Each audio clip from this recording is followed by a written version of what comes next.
First time I saw her, I felt sparks. Like fireworks, she lit up the night. I remember it like yesterday.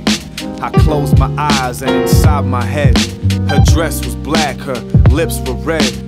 Even with heels on, she wasn't tall, but what she lacked in height, she made up for in purpose.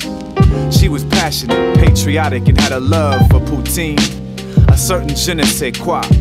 Organized, bilingual, her mover and a shaker, a decision maker.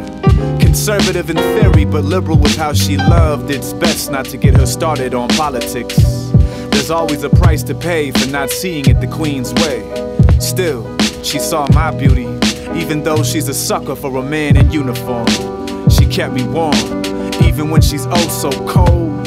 I can always count on her vote, and when we disagree, I know my voice will be heard. Her name is a byword for diplomacy. She humbled me, my ego shrank. I had emotional capital to bank. Her heritage is so rich, the only way I could afford her is if I was supreme with the way I chose to court her.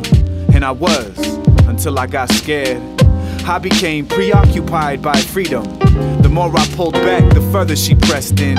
She was family oriented, I was stubborn, especially with how I governed my time. I mean, how could I stand before a minister in my prime? She wanted a ring, I settled for scandal.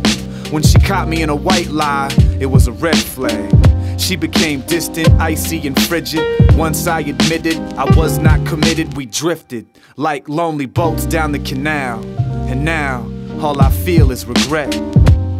But if I could find a way to somehow bridge the gap between our borders, I'd do whatever it takes.